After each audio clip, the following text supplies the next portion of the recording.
That Joke Isn't Funny Anymore. Available on Amazon and everywhere.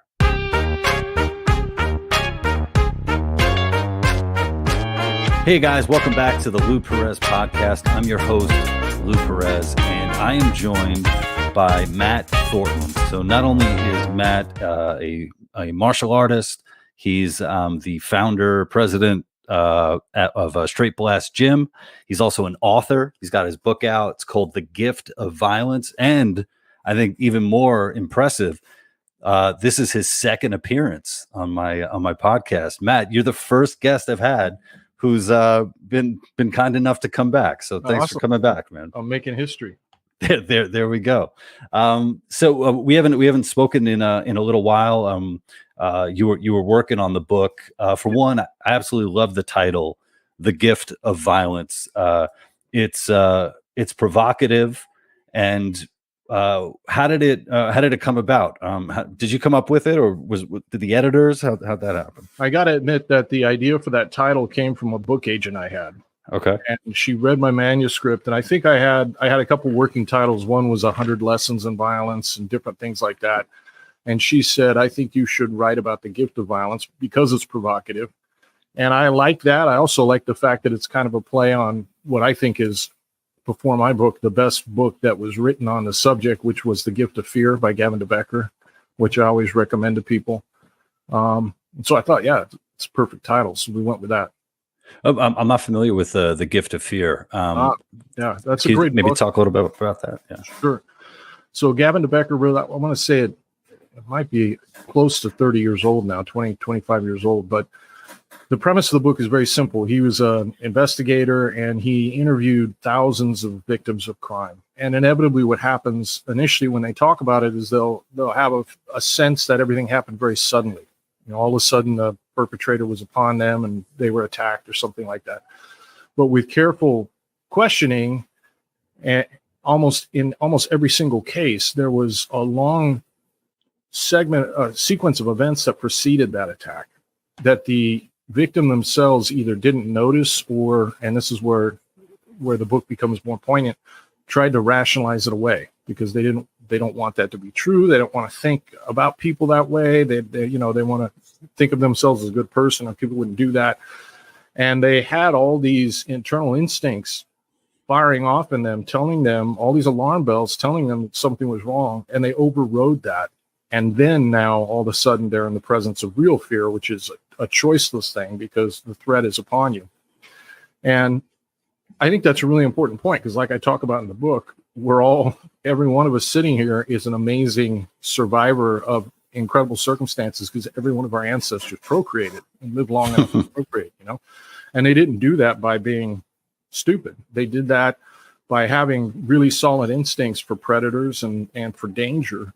And we have that within us. We all have it. Everybody has it. And learning to listen to that, learning not to override that, making sure you don't rationalize it away or try and rationalize it away when you start to feel it is a big point of his book. And it's a big part, certainly a part of what I wrote about as well, because I think it's something, if I had to pick one thing that would help keep people safe, obviously besides training or anything physical, it would definitely be learning how to listen and pay attention to those instincts.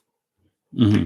Yeah. And it seems like if you look at like all of the elements that could get in the way, there's like I guess political correctness might be a way, like, oh, I don't want to treat I don't want to make it like all men are dangerous, therefore I don't want to make a stink about this creepy guy who's in the elevator with me.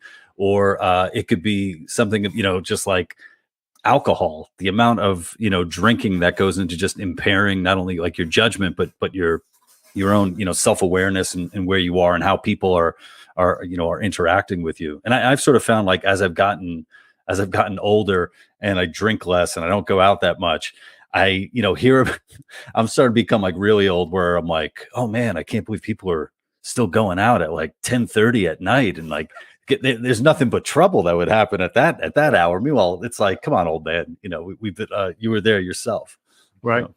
Yeah. Right. No, it's very true. And the acronym that the book is about, MIND, is basically one. It's really the only acronym I use in the book, and it's the formula to keep people safe. And at the beginning, the most important single piece of that is the M, the beginning, which is maturity.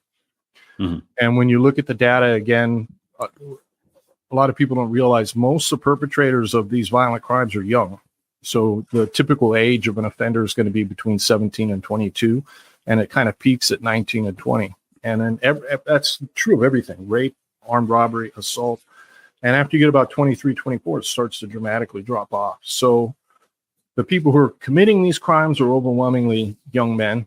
The victims of the crimes are the same age. And acting mature and being in mature places, doing mature things, that definitely puts you in a completely different category in terms of whether or not you're going to become a victim of some of these assaults. Mm-hmm.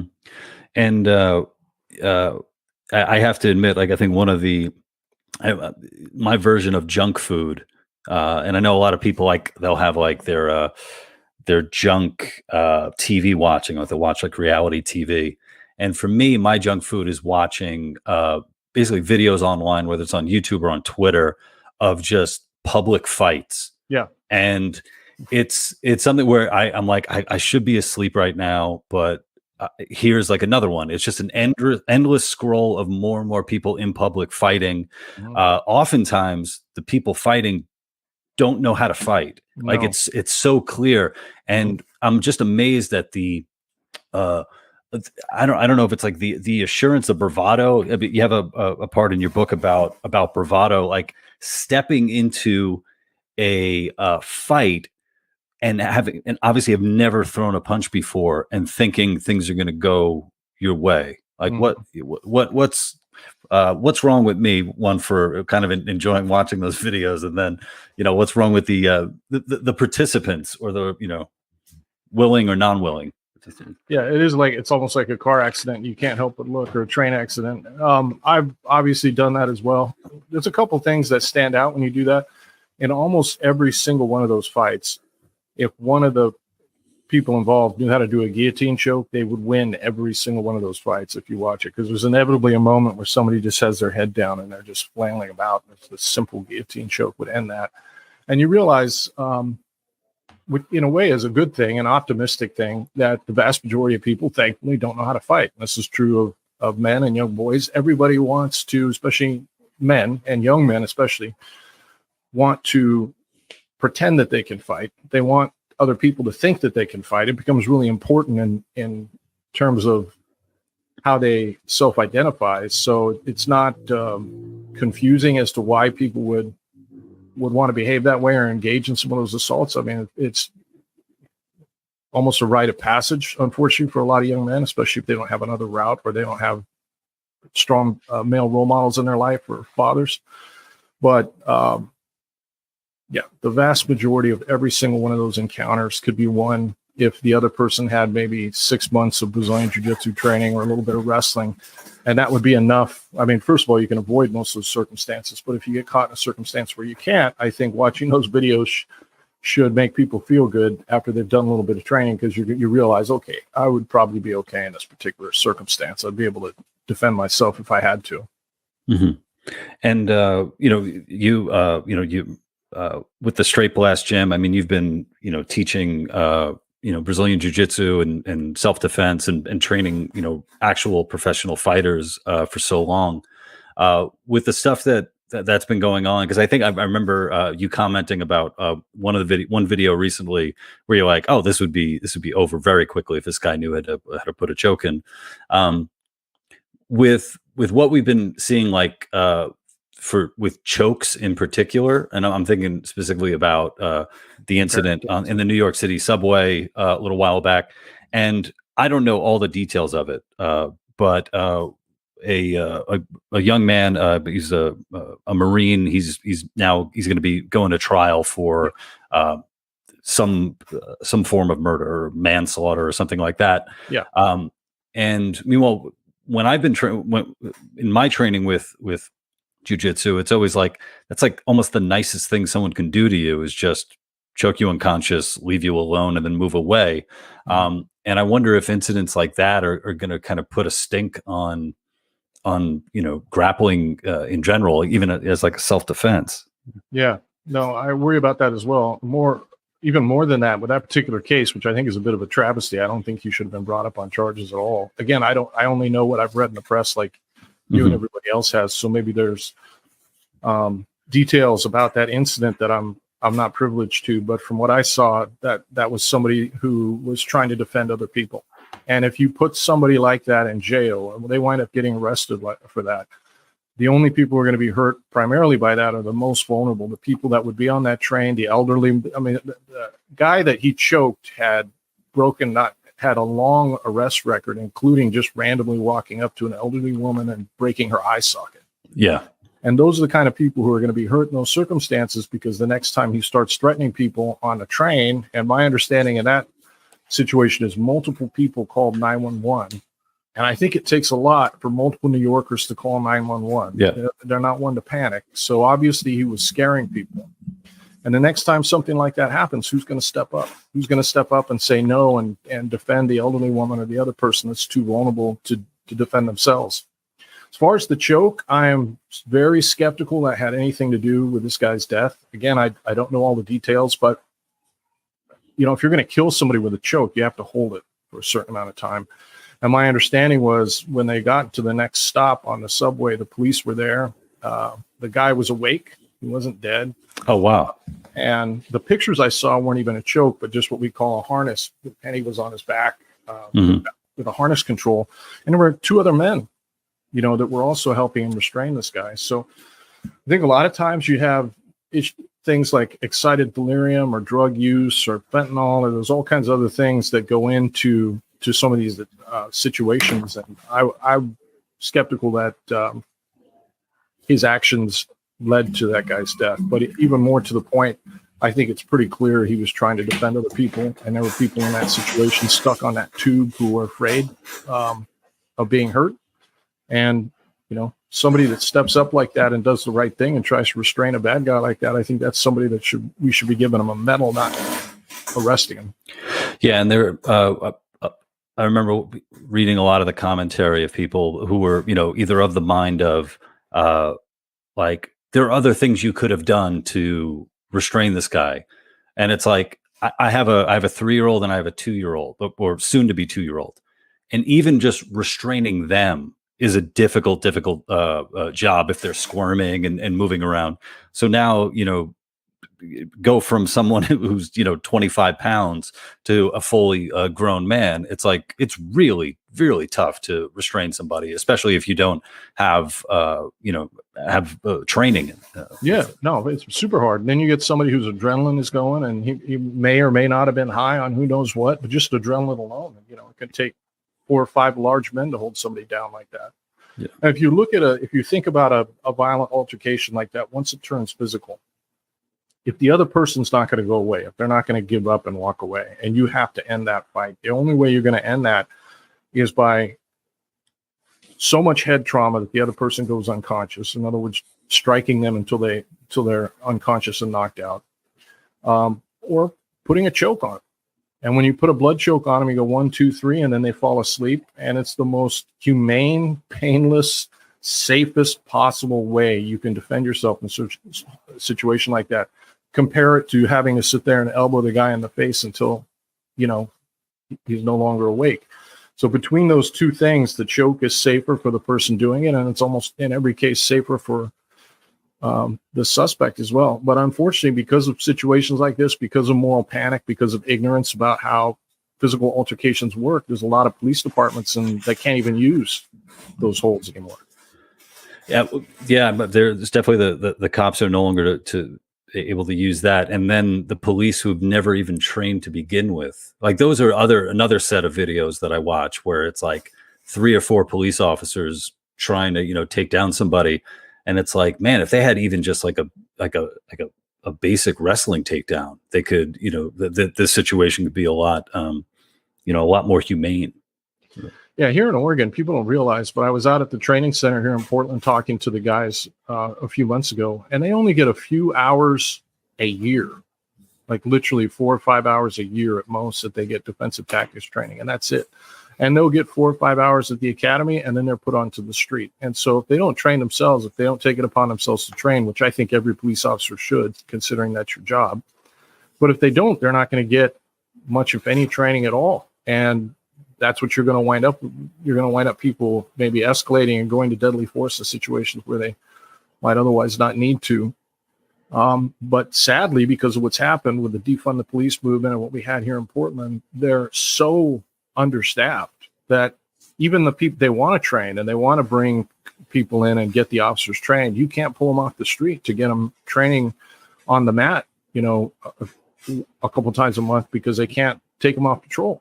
Like the last 2 years here in Portland, we had one officer in traffic division, one.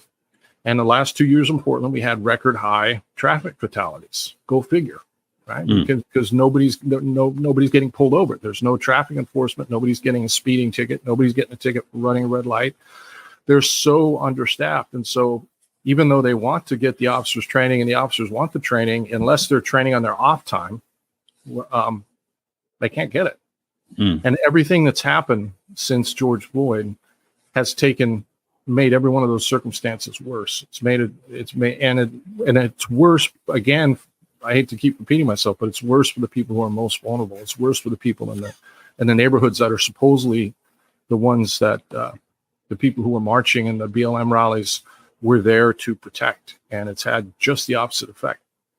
You know what? Just going back to the subway for a second, it's really hard to figure out what's considered legal and what's considered illegal as far as self-defense, because anyone in New York, like you look at some of these cases, you're like, oh, the New York does not believe in self-defense. You will not be protected in self-defense. And after the Penny case, I think it was only a couple of weeks later, there was another incident on a subway where a man and his girlfriend were being attacked by a guy, and the dude in self-defense pulled a knife and killed the guy with a knife. Now, when I was growing up in New York, I was under the impression if you're allowed to have a knife, but the blade has to be very short. Right. But the idea of even using that as in self-defense, it's like, no, you're going to get charged with something. But yet this guy was able to go. So it's like, we're in a situation where if you stab the guy in self-defense, you're okay. But if you try to restrain the guy and he dies, then you're going to get fucked in the courts. Yeah. And it's just like, I don't know what to make of that. Yeah. I saw that case too. And I'm inclined to feel that people's ability to defend themselves is so important that I was happy that he wasn't charged as well. Right. But in that particular circumstance, my understanding was the guy hit his girlfriend and then started to went away. He chased the guy down and then stabbed him and killed him with a knife that I don't think he was supposed to have. Do I think I'd like to see him charged? Not necessarily, but between those two cases, it seems very obvious that that's a much more aggressive one. You have a group of guys, 3 or 4 men, I believe, at least 3, that were restraining this guy in New York and just trying to hold him to keep him from attacking other people. And then in the other circumstance, you have somebody that actually followed the perpetrator and then stabbed him. And the only 2 things that are different about that is I think the guy that did the stabbing, it was either in the Bronx or Brooklyn, so it's different district attorney, and he was black. And unfortunately, I think that's probably the main circumstance. I think if everybody involved in the subway altercation was black, I don't think you would ever heard about this on the news. Yeah, it's a really troubling element to all these stories where it's like, how can we bring that, some kind of racial component to it? And this stuff, especially in a city like New York, that is just, the most diverse place on the planet. It's like, it's going to be really hard to, chalk something up to blatant racism, especially where you have a number. And again, in the Penny case, where you have him trying to restrain the guy with the help of at least 2 other guys, one of which I believe is Hispanic and the other guy was black. So it's sort of, It's like those things just break down. Where I think a more probably a more realistic interpretation of what's going on is you have mentally ill, fucked up, violent people who are being allowed to basically run rampant. Yep. And then they're going to come up against, civilized human beings who want to go about want to live their lives, and stuff like this is going to happen. Yeah, that's exactly what's going on. And he probably would have assaulted more people. I mean, he had a history of just randomly assaulting people. And that's the tough part too, is because there is a mental illness component that's here. It's the same thing in Portland. There's a good percentage of the people on the streets in Portland are hardcore drug addicts, but there's also a percentage that are mentally ill. And, you can't make someone take their medication. You can't make someone stay in a halfway house. The police do the best they can under the circumstances, but they're walking around with free reign in the city. And it's very difficult to know when you're dealing with somebody like that, whether or not they are going to attack you. If you're a single mom that's walking with your kids, or elderly person or somebody like that, and you have somebody who's behaving erratically like that and in your presence, you don't know if all of a sudden they're going to turn and swing at you or stab you. We see every single day, there are stories coming out in New York and around San Francisco and all around the country where people are randomly just assaulting, pushing someone in front of a train, or shoving an elderly person all the way downstairs, or walking by somebody and stabbing them in the back. This is happening. Yeah. And in many cases, the offenders are mentally ill, and they belong off the street. They belong somewhere getting help, and we're not helping them, despite the massive amount of money that's being supposedly spent on the problem. And that makes it even tougher, because for the average person, even if you're a mental health care worker, but it's difficult. But for the average person, you're not going to be able to read somebody like that the way you could, somebody who is maybe just after your wallet. Yeah. Yeah. And when those cases, come up, and the other day I was reading some local news website, and it was basically just case after case after case of like things like that. Just, Yep. Utter just violence, just out of nowhere, for no reason. No money was taken, but yet somebody was beaten up, and and all that. And there's a part of me where I'm like, if that's all I was reading every day, I would walk out of my house just completely petrified. Even if, or maybe I wouldn't even walk out of my house. So I guess there's a balance you need to have with what is statistically probable, but also it's like, well, what is done with those people, right? Because I often, when people bring up crime statistics in New York, it's like, well, crime is going down and blah blah blah. It's like, yeah, I mean, it might be going down, but it's still happening. And it's like, what do you propose is done to the people who are doing stuff like this, who are making life a living hell for the for the neighborhood? Right. Yeah, there's two things about that. Violent crime is going up, and around the country, and it has been since the summer of 2020 with the George Floyd. We had record homicides that the United States hadn't seen in decades. And the thing that's the most infuriating about it is we know how to fix that. That is a solvable problem. We've fixed it before. We know how to do it. It's happened in New York before. New York City was for a while one of the safest big cities in the world. And the way you stop violent crime like that is you have vigorous policing police who are being proactive. They're out in the community. They're talking to people. They're pulling cars over. They're enforcing every law, whether we're talking about jaywalking or spray painting a building. And the people who are violent repeat offenders need to get put away and locked away from the community so they don't do that anymore. And if you do those three things, you support law enforcement and staff them with enough people, you enforce every law, which is the opposite of what we're doing now. Now we have all these laws. We're just letting people go. It's shoplifting, just let them go. Or they're breaking windows, just property, just let them go. That's a huge mistake. But you enforce every one of those laws. And in that net, you're going to pick up the guys who committed 42 assaults and 16 rapes. And you take somebody like that and you lock them up. And lo and behold, within a year or two, the crime rate dramatically drops. It's a fixable problem. We know how to do it. The question is, whether or not we will, and I think it depends on the area. But if I look at Chicago and the mayor that just elected in Chicago, it seems like they're going the opposite direction. And I can tell you right now, that's going to be a horror show. So that's one thing. The first point you talked about as far as statistics, so I also think is really important. And I try and address it in my book. I don't want to make people super paranoid because I'm talking about street crime. But when I went to write my book, I realized almost everything that's written on the market and almost all the self-defense stuff is always geared towards this idea of a stranger in a parking lot who's going to come up and assault you or grab you, somebody outside the house.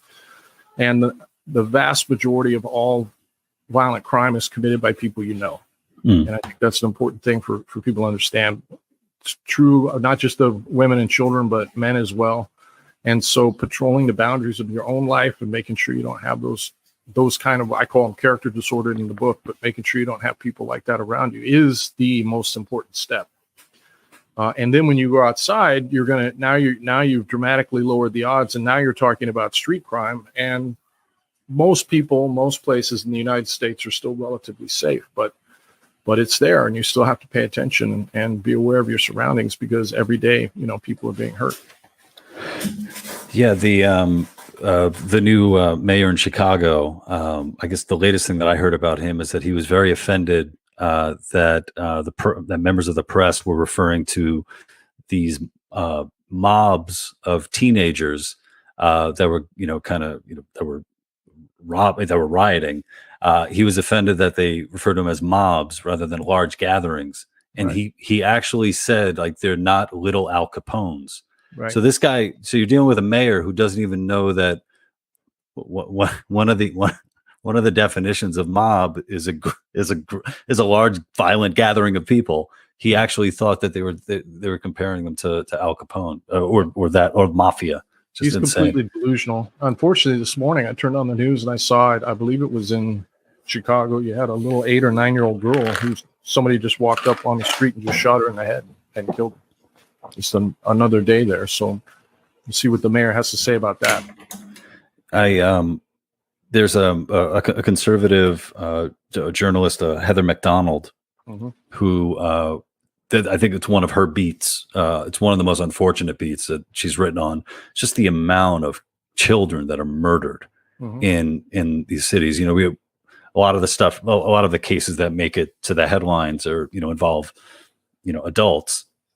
And it's just, hearing about, kids just dying, whether it's through stray bullets or, this, nightmare scenario that you just talked about. It's really hard it's hard for me to wrap my head around. I can't even imagine what it would be like if that was a, normal day-to-day or week-to-week thing growing up in those types of cities.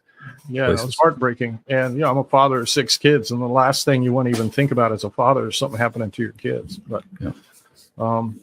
But it does, and oftentimes they are the victims of just stray bullets. The majority of the cases where the kids are shot, which happens every weekend somewhere in Baltimore or Chicago, there's going to be a toddler or infant or somebody like that gets shot and killed with a stray bullet, and it's usually just they're just collateral damage between gang members that are shooting each other in those neighborhoods. And when you pull the police out of those neighborhoods, that stuff starts to increase tenfold, and you get a lot more hurt kids. So it is tragic. Yeah, you were talking about Portland being short-staffed on police. I think I just read something recently about a similar thing happening in LA and Los Angeles as well, just not having enough, enough police. And what I find interesting is, it would be one thing if the people who are, for, defund the police were for, say, for example, funding private security or personal self-defense, but they don't go hand in hand. It's defund the police, but then also disarm the citizenry, police your own neighborhoods, unless, of course, you get violent with the perpetrator, then you can't do that. So it's sort of, I don't know what position they want to put, people in. I mean, I'm not a conspiracy theorist, but I don't know what the agenda is here. It's like, yeah, it could definitely take you down that road. I mean, I've definitely gotten a lot more cynical over the last couple of years. I think this is the case around the country, but I can tell you for sure it's the case here in Portland. that the people who were the activists who were pushing the defund the police movement don't live in those neighborhoods. They don't live in the neighborhoods where the police are going to be pulled out. And if you talk to the people who live in those neighborhoods, if you're talking about black neighborhoods, when they're polled, 85+%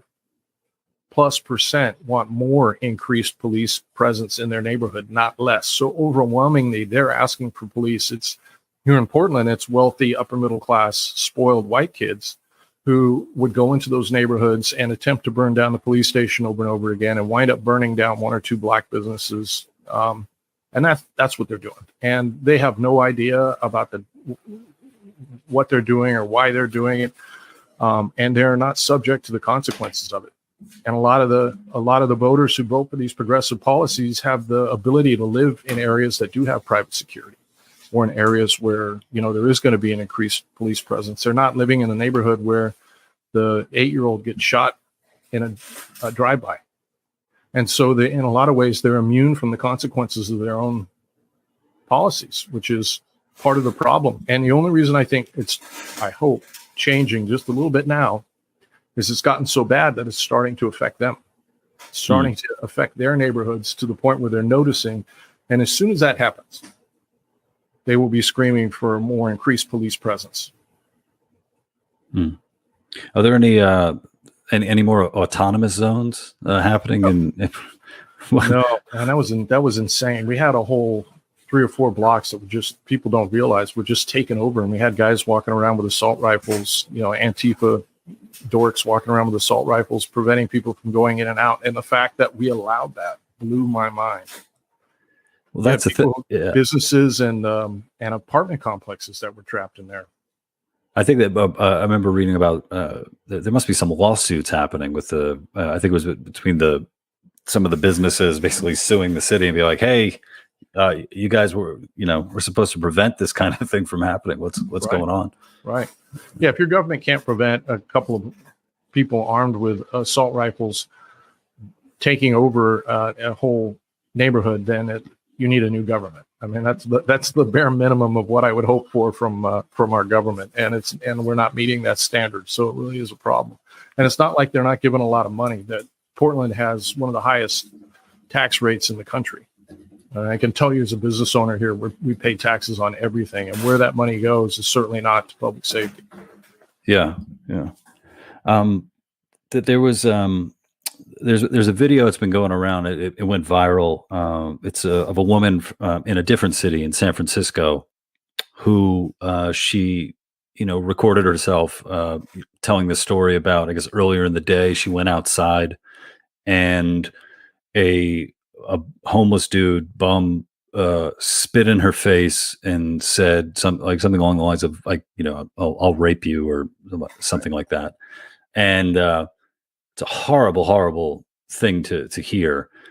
And the responses to it, I'm not shocked by it, but the amount of responses, it's like, one of them of the line of it's sort of like, well, you're in a big city, deal with it, or keep walking, or here calling her like a Karen, for explaining this, or she's just going to help feed this racist narrative of the city. I don't even think she said what race the guy was. Maybe in a follow up, I don't know. But it's something too where it's like even the victims of violence get shit on. Yeah. When they just tell their story, like, hey, this really messed up thing happened to me. And, and her, being a woman, I mean, we're not that many years, beyond like the Me Too movement where, right. The idea was, something like this happens, call it out, speak up, make a scene and all that. And yet here we are. Yeah. I saw that. I retweeted that video actually with a comment on it, but that bothered me as well. She got it from both political sides. So from the political left, you're going to get a bunch of people who don't want anybody to talk about it. It happens here in Portland. We had some progressive social justice guy come from out of town and he took a couple of pictures of himself around Portland with a background where everything was really nice and kind of making fun of like a joke. All the people who are talking about how bad Portland is are clearly, just conservative morons and you shouldn't be paying attention to them. Look how beautiful it is. When in reality, we have a situation here in Portland where multiple times throughout the day, there's no ambulances. We had a pregnant woman who was shot in the stomach yesterday, and she didn't get an ambulance because so many drug overdoses, right? So many drug overdoses, so much violence that 911 is overwhelmed and ambulances are gone. That's what's going on. But you have these idiots who somehow think they're doing a good thing by minimizing the violence. So she gets that from the left.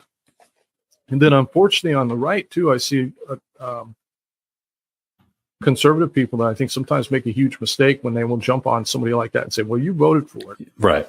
I'm sure you're a progressive Democrat, which statistically she probably is, but nobody votes to want to get assaulted. And I think a little bit of compassion would go a long way right there. And so, yeah, she's going to get hit from both the conservative and the far left, unfortunately, in a situation like that. When in reality, what we should be doing is looking and saying, how can we keep someone like her and anybody else, which could be me or my kids one day, how can we make it so this doesn't happen?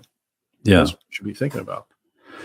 Yeah, I mean, because the options that are afforded that woman, to the people who say, "Well, you voted for it," it's like, well, you're kind of limited on who you can vote for. Because I mean, she may have she might be a conservative who happens to live in San Francisco and is like, she's more of a Ronald Reagan chick. Who knows? And then to the people who say too, well, move out.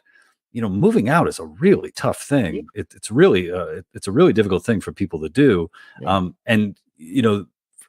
Over the years, you would think there'd be a lot more sympathy for people, especially with, in the, financial times that we're living in, where it's like, you really can't just, up and leave a city. I'm sure, many people would if they could, but. Right. And what you said a minute ago too about limited options is really important because I see comments on Twitter all the time with people about Portland. Well, why do you still live in Portland? What do you live in Portland for? You guys voted for this mayor, Ted Wheeler. You voted for him, Matt. Right. You were campaigning for him. Yeah. Which I definitely didn't. And I don't think you could find a bigger critic of Ted Wheeler than me. But having said that, what people don't realize why he won the election. He won the election because his opponent, Sarah Ione, is a full-blown communist who is a declared member of Antifa, and she's a grown woman who would wear a campaign dress that had Mao Zedong and Che Guevara on it, and she would post pictures on her Twitter of her write-in ballot, and every time we had a city council or something like that going on in Portland, she would write in Che Guevara. I'm not kidding, and she was our option.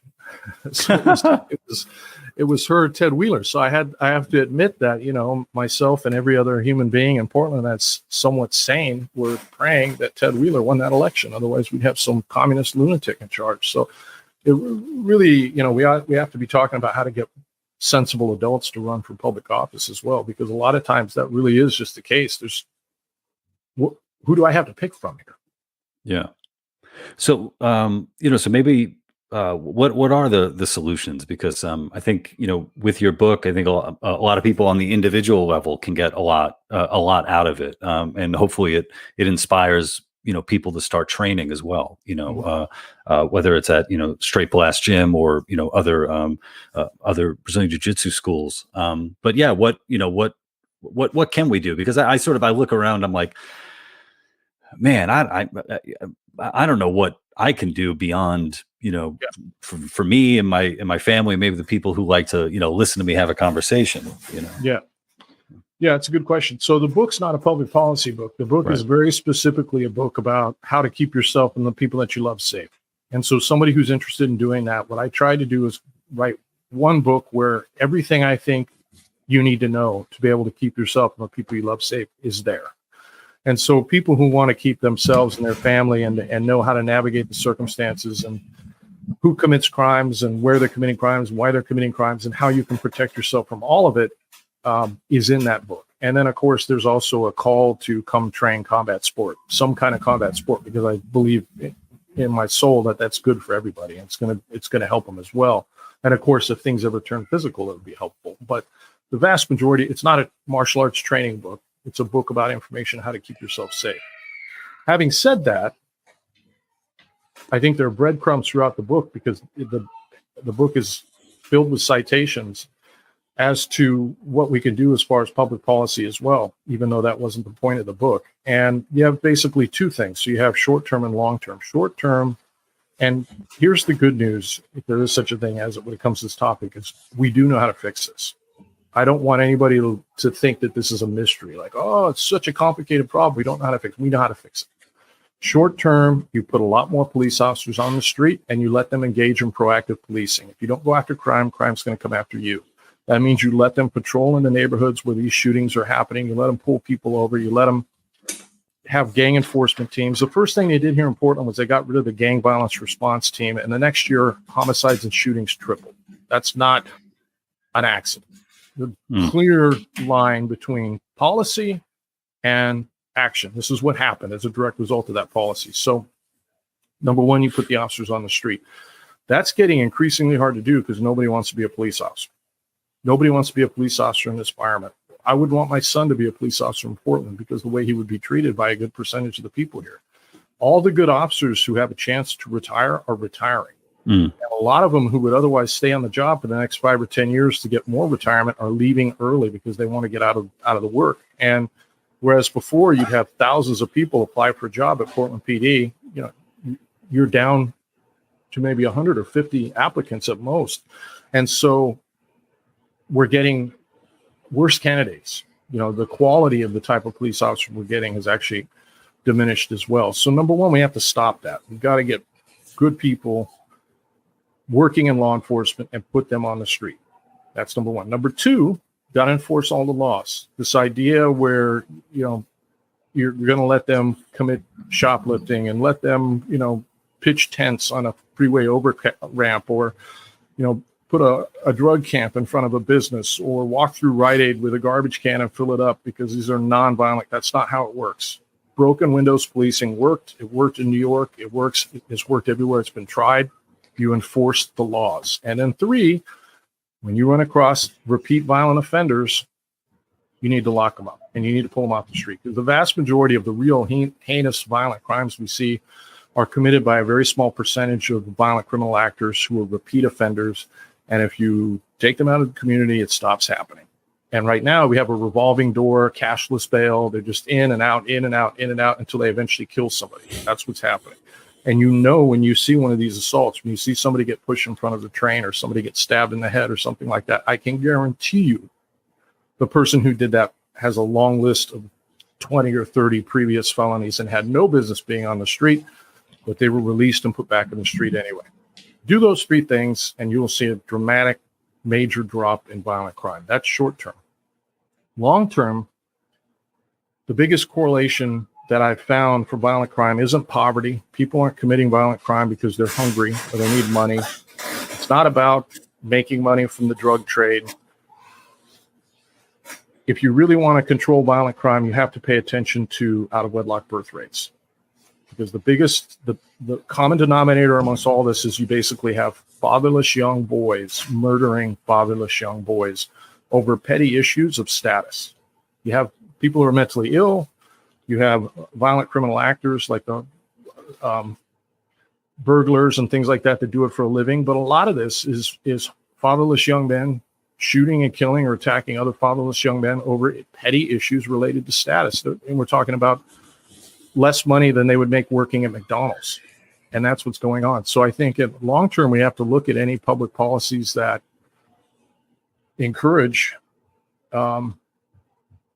we want to discourage out-of-wedlock births. We want to encourage marriage. We want to encourage, make sure we have a situation where it's not punitive to have the father in the home. And anything we do that's counter to that is going to cause a lot of violence. And it's been shown over and over and over again. When you go in these neighborhoods that have the really high crime rates in Baltimore or New Orleans, the out-of-wedlock birth rate in those neighborhoods will be upwards of 95%. 95% of these kids have no dad at home. They're between 17 and 22, and they're shooting other people around the same age as them and the kids who get caught in the crossfire. And we have to make sure that we put an emphasis and a priority on building strong families and getting fathers in the home. And if you don't have enough fathers in the home, you're going to need more police. But police are short term. Long term, we've got to get back to somehow encouraging that. And I don't know the answer to that, but I know it. We have to somehow encourage getting the dads in there and getting the dads taking care of the kids, because without it, this problem will just continually cycle. Yeah. I mean, I don't. Yeah, it's the out-of-wedlock birth thing. It's like, I had my first kid. What was I, 38? I was like 38 years old, and I got to tell the young men out there, if I had had a kid when I was 16, man, that would have been a big mistake. Holy shit! But with a lot of the crime stuff, I think one of the things too that needs to be done is we really need people who are, I'm going to say, in positions of privilege. We need privileged people to stop justifying criminality. Yep. Because even like you brought up, one of the things they'll say is, well, poverty creates crime. It's like, who really hates criminals? Poor people. Poor people really hate criminals, because the idea that the kids who are, or the criminals that are looting, like the Walgreens or the big corporate drugstore, the idea that they're not fucking over the small mom and pop business is complete BS, right. Because that's what they're doing. But we see it now with like the kids. Here they are running into a CVS and destroying it, ransacking it, and then they're running into the local like bodega and doing the same thing. It's like it's I don't know. It's so condescending, and especially when it spills over into violent crimes, murders and assaults and all that. There's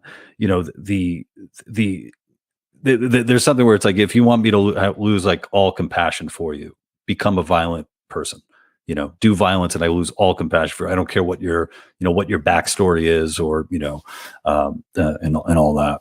Yeah, it's incredibly true. We've hit a weird point in our culture where people who commit violent actions now are not held responsible for their own behavior and what they're doing, while at the same time we want to hold people accountable for things that your ancestors may have done 2 or 3 generations ago, which is a kind of a backwards sort of madness. And I do think that there's a lot of racism embedded in there as well, where we'll look at certain circumstances and just remove agency from the 17 or 18-year-old kid. And you read about what they do sometimes, which can be awful.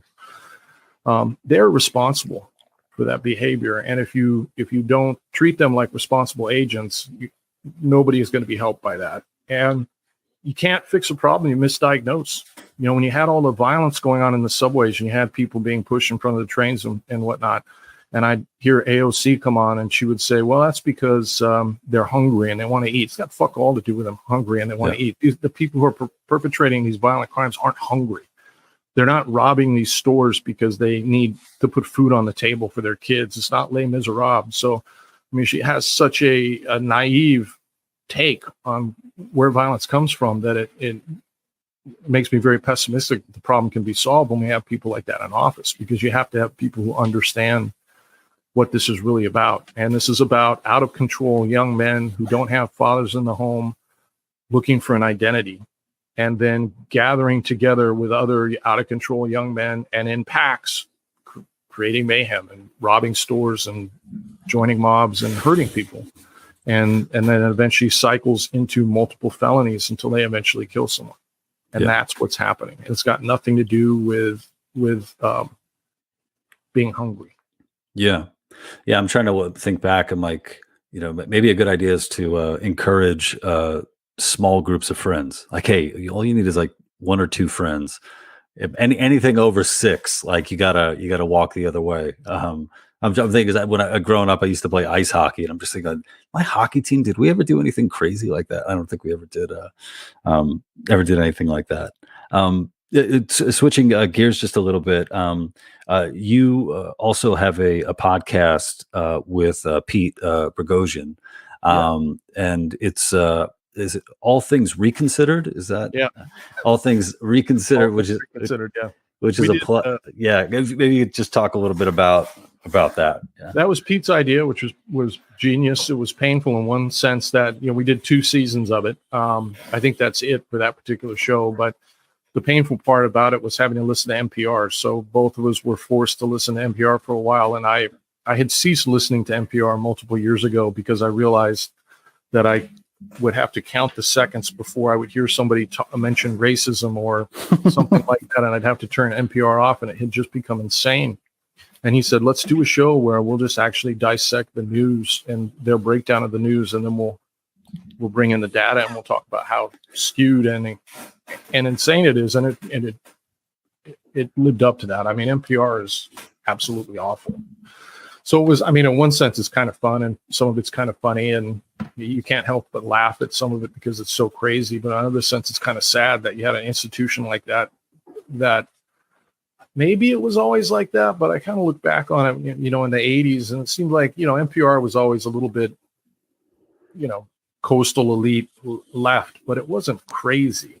And now we've entered into an era where it's just ideologically captured, and some of the stories they run are just absolutely insane. We did one on trans dinosaur emojis. What? And when trans dinosaur emojis. And when I heard the story, and we're like, read this article about trans dinosaur emojis, and then we have to listen to the radio clip. And I'm like, what are you talking about? And then when we'd go into it, we'd actually look at the history of it. It was a completely different story from what NPR was promoting. Like what NPR talked about with it really had nothing to do with what had actually happened. And this is not journalism at all. It's just straight up pure propaganda. Yeah, one of the elements to the show that I really like is you'll have former fans of NPR call in and basically tell you their I don't know if it's the road to Damascus or the point when they found out that NPR is not a god, and right. they turned away.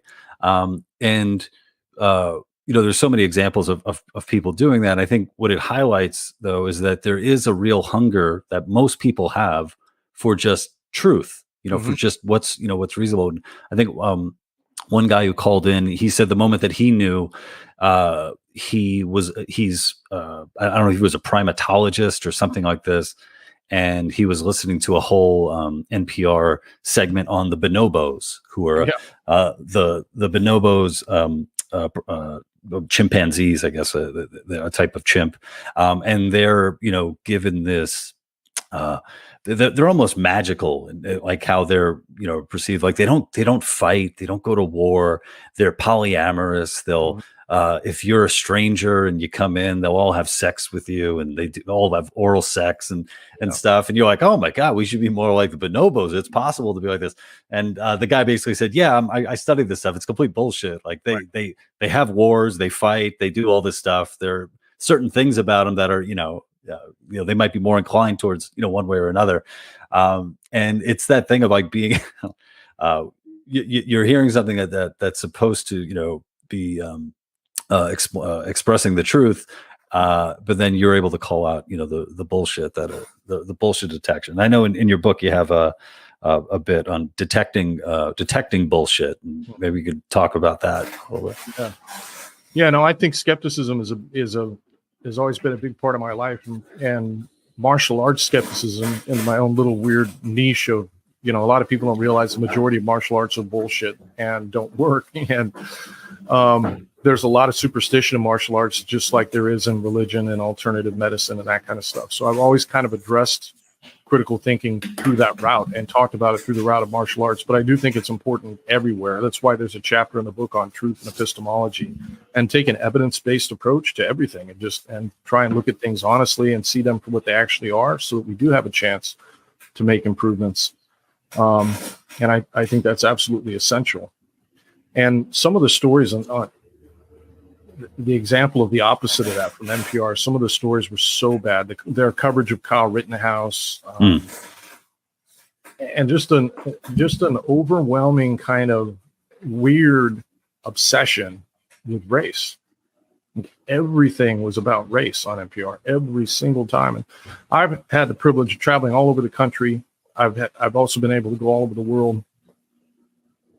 My strong opinion is America is the least racist nation on the planet, having traveled different countries, and most Americans are good people, and they don't care, what color your skin is or where your families were from 2 generations ago. But you wouldn't know that listening to NPR. You would think like, oh my God, we're just systematically racist, horrible, misogynistic nation, and they have this completely not data-driven, backwards view of Western culture, and it's really destructive. It's really destructive because you have young people that wind up believing some of that stuff and then voting accordingly, and you get what we have here in Portland, where you get triple the shootings, and the people hurt by it again are always the most vulnerable, not the wealthy. Yeah, and your co-host Peter Boghossian, he's been doing a lot of travel around the world, basically doing like these. I wouldn't necessarily call them like public debates, but sort of like these experiments or games where it's like just getting strangers to come on camera and explain why they believe what they believe and what they and the reasons for it. And I could he's Peter's one of your students. I know he has at least his purple belt under you, and I think I bet that has a lot to do with how patient he is able to be with so many of these people there. Because sometimes they get really contentious, and there are times I've been watching and I'm like, oh man, is this guy actually going to like throw at Pete? Is that what's going to go on? But he handles himself like with complete aplomb, which I'm sure is a mix of his experience as a professor, and then also him being a purple belt in BJJ. No, he's remarkably patient. I've watched him sometimes, and I'm amazed at how patient he is. It's not a job I could do. Pete, I've known Pete for a long time. It's probably 25, 30 years now. And his specialty in philosophy, is when he was a philosophy professor here at the university, was critical thinking. That's always been what he specialized in. And he would teach a class at the university and talk about critical thinking and skepticism, and I would come in and give a talk about martial arts skepticism, and he'd have Michael Shermer and other people come in and talk about it. And it was the only class like it at the university, and he was constantly getting in trouble. He called before the what do they call it, the diversity board, or some weird 1984 name, but he was constantly getting called into the office because he used Star Trek as an example, and that was racist, or just the stories he could tell me about. It was so crazy, so over the top, that I told him, listen, you got to get out of the university and you just got to start talking to people about how insane this is, because it truly is. They truly have lost their mind.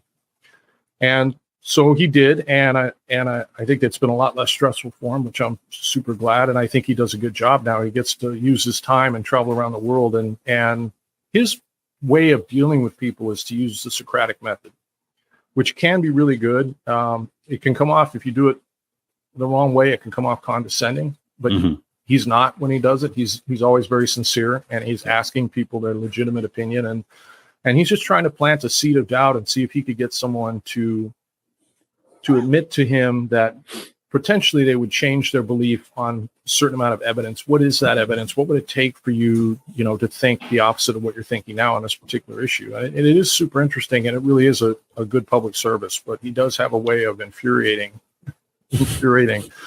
a lot of people, and he's a lot more patient than I am. I absolutely could not do that job. I watched one of them. They were about an hour long for most of them.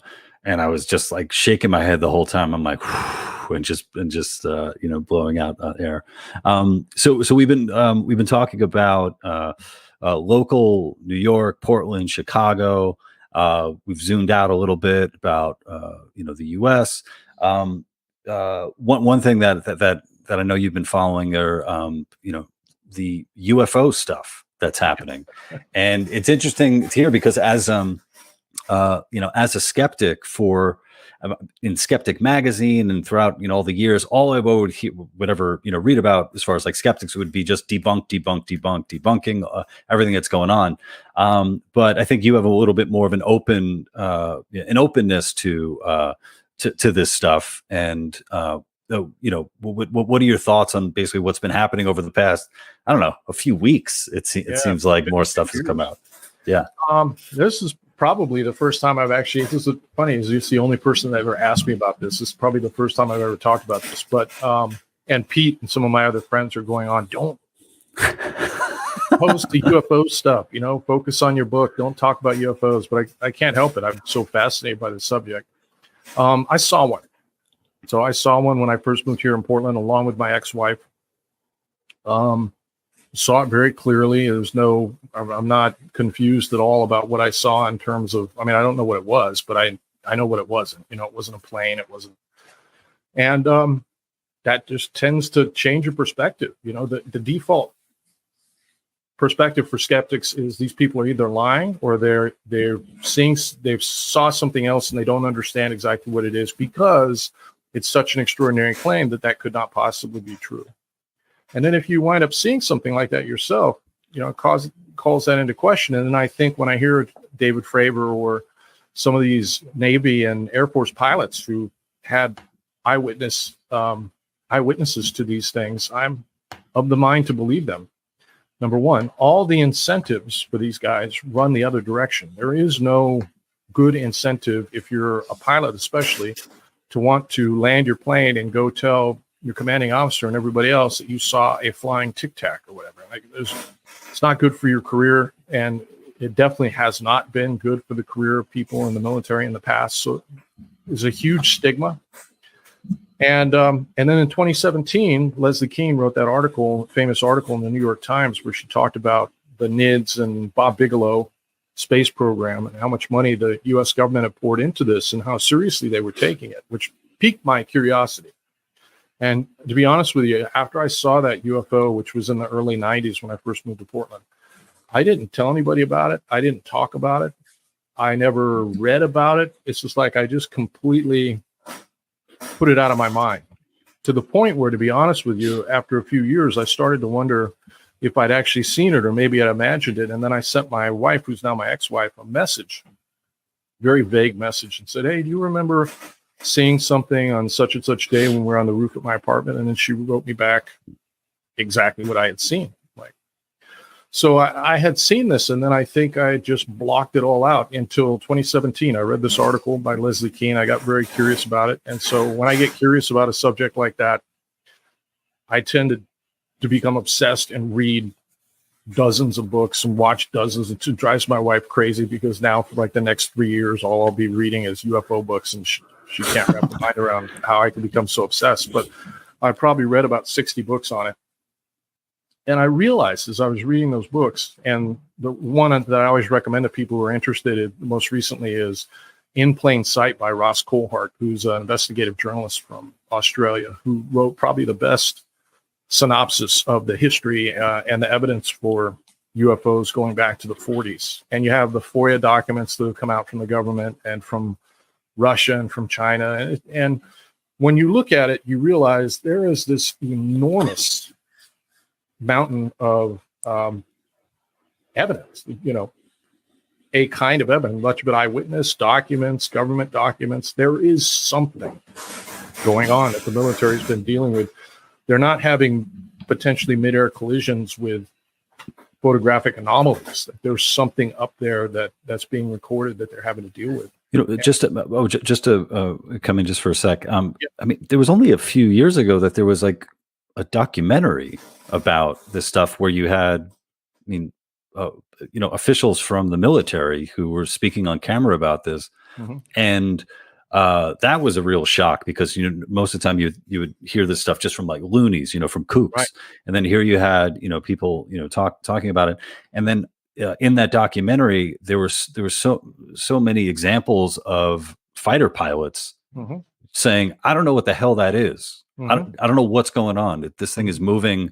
It was here, and now it's over there," mm-hmm. Which didn't strike me as anything that seemed scripted. No. So. No, I think the watershed moment because the government, and this we know is intentional. The government has intentionally created a stigma around this topic. There has been a disinformation campaign that's been at play beginning in the late 40s and early 50s that the government was involved in. And it, to a degree, worked. It created a huge stigma to the point where I don't think most journalists ever wanted to touch the topic or have anything to do with it. And if somebody would mention the subject, everybody kind of have a laugh and then they would move on. And that's exactly what I think the intention was behind that, producing that stigma. And it was effective. But in 2017, that New York Times article, I think, broke through that. And then it was shortly thereafter, 60 Minutes, American 60 Minutes, did a show on it where they interviewed some of these pilots. And they asked one of them that was flying out off the East Coast who'd seen one of these objects himself. They said, well, how often do you guys see these when you go out on maneuvers? And he's like, oh, every day. You see them every day. They're out there on the ocean every day. And so most recently, David Grush, who was the whistleblower who gave the testimony at the UFO hearing 2 weeks ago, supposedly given names and locations of where the crashed vehicles are and the people who have worked on it. And he's given that to people who have the clearance to know in the Senate and in Congress. And the question is now, will they follow up on it? But he testified under oath and penalty of going to prison for a long time if he was caught lying to this. I don't know why anybody would do that as a hoax. Unless he's in Portland, in which case he won't do any prison time.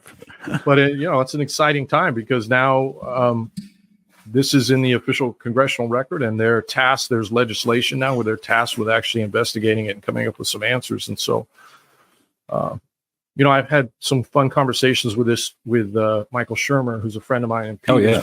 And he's convinced that this will fall apart as it always has in the past, and it won't amount to anything. But I'm not so sure. I think this time, we may be living in a new era where there is some kind of disclosure that's going on.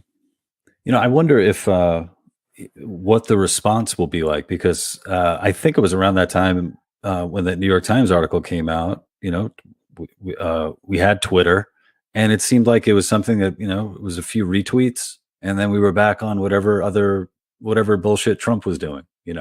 This is the, Isn't that wild? Yeah. It is wild. And this is something that I've talked to my wife about a lot as well. It's like, I'm as interested in how we as a society react to this subject as I am in the subject. Because when you have a pilot come on like that on 60 Minutes, on the record, testify before Congress as well. He also testified at the hearing. And they say, well, we've seen these things every day. And then you've got radar operators and the other people, the people that work behind it that have records of these things, apparently satellite images of these things. You have all this kind of stuff. You think that would make the news, right? And then the congressman will, have you guys had any collisions with these vehicles?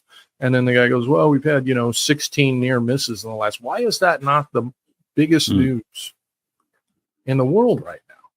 Yeah. And the very next day, it's like, it wouldn't surprise me if Biden got up in front of everybody tomorrow and announced that there's aliens here, and then everybody's like, just go back to watching television, and nobody pays any attention to it. I truthfully can't wrap my mind around how people react to the subject sometimes, because if it's true, the biggest fucking thing that's ever happened to humanity.